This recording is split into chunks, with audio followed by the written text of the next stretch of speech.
अस्सलामुअलैकुम my YouTube family. उम्मीद करती हूँ आप सब लोग खुशबाश होंगे। और आज मैं आपके लिए लेकर आई हूँ एक इंतहाई इन्फॉर्मेटिव और एक इंतहाई दिलचस्प कहानी। तो शुरू करते हैं आज की एक छोटी सी कहानी। कहते हैं कि पुराने वक्तों में एक काफिर था जिसके पास बहुत ही इल्म था, लेकिन इल्म के साथ साथ वो सवाल करने की ऐसी कुदरत रखता था कि सामने वाले बंदे को वो ऐसा लाजवाब करता था कि कोई भी उसके सवालों का जवाब नहीं दे पाता था।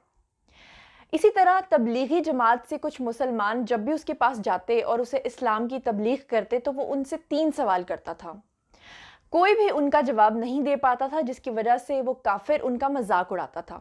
मजाक उड़ाते उड़ाते उस काफिर के अंदर इतना कॉन्फिडेंस बिल्डअप हो चुका था कि वो हर किसी को ये कहता था कि देखो, मेरे इन 3 सवालों का जवाब आज तक कोई भी मुसलमान नहीं दे पाया। एक दिन उस काफिर का गुजर एक अल्लाह वाले के पास से हुआ। अल्लाह के बंदे तो अपनी ही मौज में कहीं गुम होते हैं। उन्हें किसी भी बात को देने के लिए किसी खास दलील की ज़रूरत नहीं पड़ती, क्योंकि वो अल्लाह के नूर की वजह से ही दूसरों के दिलों में समा जाते हैं। अब हुआ क्या कि वो जो अल्लाह के बुजुर्ग थे वो मिट्टी के ढेलों से खेल रहे थे, और ये गुजरने वाला शख्स जो काफिर था ये समझा कि ये कोई मजजूब या कोई पागल शख्स है जो यहाँ बैठा है। जब ये शख्स पास से गुजरा तो अल्लाह के उस वली ने कहा, सुना है कि तुम कुछ सवालात करते हो और आज तक उनका कोई जवाब नहीं दे पाया। जिस पर ये काफिर एकदम से चौंका कि इस शख्स को कैसे पता, लेकिन फिर उसने सोचा कि शायद मेरी शोहरत इतनी ज़्यादा हो चुकी है कि इन तक भी पहुंची होगी। तो कहने लगा कि हाँ। तो अल्लाह के वली ने पूछा कि क्या मैं तुम्हारे सवालों के जवाब दे सकता हूँ? तो बड़ा अकड़ कर कहने लगा, बिल्कुल दे सकते हैं, लेकिन मैं जानता हूँ कि आप मेरे सवालों के जवाब नहीं दे पाएंगे। तो अल्लाह के वली ने कहा, तुम सवाल तो करो। तो ये काफिर शख्स कहने लगा कि मुझे ये बताइए कि जब अल्लाह को किसी ने देखा ही नहीं तो फिर अल्लाह का कलमा जब हम पढ़ते हैं, यानी अशहदु अल्ला इलाहा इल्लल्लाह, यानी मैं गवाही देता हूँ, तो वो गवाही कैसे दे सकता है अल्लाह की जब किसी ने अल्लाह को देखा ही नहीं? इस पर उस अल्लाह के वली ने कहा कि तुम्हारे और भी कुछ सवाल हैं? तो कहने लगा कि हाँ, 2 सवाल और हैं। तो कहने लगा कि मेरा दूसरा सवाल ये है कि जब सब कुछ अल्लाह ही करने वाला है, इस दुनिया में जो कुछ भी हो रहा है वो अल्लाह ही की मर्जी से हो रहा है, और तुम कहते हो कि अल्लाह की मर्जी के बगैर एक पत्ता भी नहीं हिल सकता, तो फिर अगर कोई किसी का कत्ल कर दे, कोई किसी को मारे, कुछ गलत करे, झूठ बोले, बदकारी करे, तो वो अल्लाह ही की तरफ से है, तो फिर अल्लाह उसको सज़ा क्यों देता है?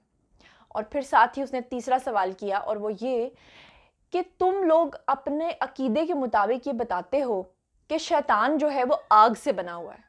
अगर शैतान आग से बना हुआ है और फिर तुम लोग कहते हो कि तुम्हारा अल्लाह कहता है कि वो जहन्नुम की आग में जलेगा, और बेशक जहन्नुम एक बहुत बुरा ठिकाना है, तो जब वो खुद आग से बना हुआ है और जहन्नुम की आग भी आग से बनी हुई है, तो ये कैसे हो सकता है कि आग जो है वो आग पर असर करे? हाँ, अगर तुम ये कहते कि वो मिट्टी से बना होता और आग में डाल दिया जाता तो मैं तुम्हारी ये बात मानता। इसका मतलब ये है कि तुम्हारा दीन जो है वह झूठा है। क्या तुम इस पे मुझे कोई जवाब देना चाहोगे? तो उस अल्लाह के वली ने क्या किया कि वो जो मिट्टी के ढेलों से खेल रहे थे, उसी मिट्टी के ढेले को उठा के सीधा उस शख्स के सर पे दे मारा, और उस शख्स का सर जो था वो फट गया। अब वो बहुत दर्द की वजह से चिल्लाने लगा और कहने लगा कि मैंने तुमसे सवाल पूछा और तुमने मेरे साथ ये सलूक किया। तो अल्लाह के वली ने कहा कि मैंने तुम्हें 3 सवालों का जवाब दे दिया है। अब वो कहने लगा कि 3 सवालों का जवाब नहीं, बल्कि तुमने मुझसे बदला लिया है, क्योंकि मैंने तुमसे सवाल पूछा। और भागते भागते वो पहुंच गया काजी के पास। काजी ने बुला भेजा अल्लाह के उस वली को भी और पूछा कि क्या तुमने इस शख्स का सर फाड़ा है? तो अल्लाह के वली ने कहा कि हाँ, बिल्कुल मैंने इसका सर फाड़ा है। अब काजी साहब ने अल्लाह के वली से पूछा कि क्यों तुमने इसका सर फाड़ दिया? जिस पर उन्होंने ये जवाब दिया कि इसके 3 सवालों के जवाब इसी एक चीज़ में पिन्हा थे। तो पूछा कैसे? तो जवाब दिया कि वो ऐसे कि इसका पहला सवाल ये था कि जब खुदा को किसी ने देखा ही नहीं तो उसकी शहादत कैसे देते हैं?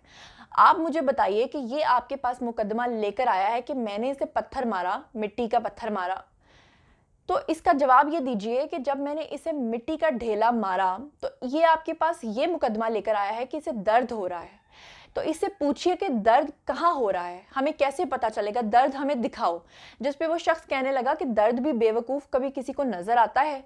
तो उन्होंने कहा कि अच्छा, अगर नज़र नहीं आता तो फिर तुम ये मुकदमा लेकर काजी के पास क्यों आए? तो उसने कहा दर्द को महसूस करते हैं, मैं महसूस कर रहा हूँ कि तुमने मुझे जो ढेला मारा وہ مجھے انتہائی تکلیف دے رہا ہے۔ جس پر اللہ کے اس ولی نے جواب دیا کہ جیسے تم نے کہا کہ درد دکھتا نہیں محسوس کیا جاتا ہے، اسی طرح اللہ کی ذات ہے جسے میں تمہیں دکھا نہیں سکتا، لیکن جب ہم اس کا کلمہ پڑھ کے اس کی شہادت دیتے ہیں تو وہ ہمیں خود بخود محسوس ہوتا ہے۔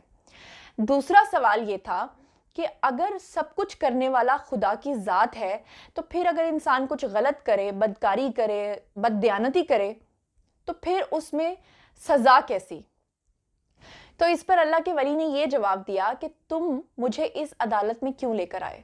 تم نے مجھ پر یہ مقدمہ کیوں کیا؟ قاضی سے میری شکایت کیوں کی؟ جبکہ سب کچھ کرنے والا تو اللہ کی ذات ہے۔ اگر تمہیں یہ ڈھیلا میں نے مارا ہے تو یہ میں نے نہیں مارا، یہ تو خدا نے مارا ہے، تو پھر تم مجھے کیوں اس عدالت میں لے کر آئے؟ جس پر وہ شخص بالکل لاجواب ہو گیا۔ اور اب باری تھی تیسرے سوال کی، اور تیسرا سوال یہ تھا اگر شیطان آگ سے بنا ہے تو جہنم کی آگ اس پر اثر کیسے کرے گی؟ تو اللہ کے ولی نے جواب دیا کہ تم کس چیز سے بنے ہوئے ہو؟ اس نے کہا مٹی سے۔ تو اللہ کے ولی نے کہا کہ میں نے تمہیں جو ڈھیلا مارا وہ کس چیز کا بنا ہوا تھا؟ تو اس نے کہا مٹی کا۔ تو انہوں نے کہا اگر تم مٹی کے بنے ہو تو یہ مٹی کا ڈھیلا تم پر اثر کیسے کر گیا؟ اور یوں وہ کافر ایک دم سے لاجواب ہو گیا اور اس نے خاموشی اختیار کر لی۔ اور یہ اللہ کے ولی جو تھے یہ سرخرو ہوئے۔ سرخرو تو وہ ہمیشہ دین، دنیا اور آخرت تینوں میں ہی ہوتے ہیں۔ امید کرتی ہوں کہ آپ کو یہ تینوں سوال اور یہ کہانی بہت پسند آئی ہوگی۔ اگر آپ مجھ سے اور بھی کہانیاں سننا چاہتے ہیں تو میں آپ کو سناتی رہوں گی کہانیاں۔ کامنٹ سیکشن میں ضرور بتائیے گا کہ آپ کو یہ ویڈیو کیسا لگا۔ میرے چینل کو سبسکرائب کر لیجیے گا۔ اپنا بہت خیال رکھیے گا۔ اللہ نگہبان۔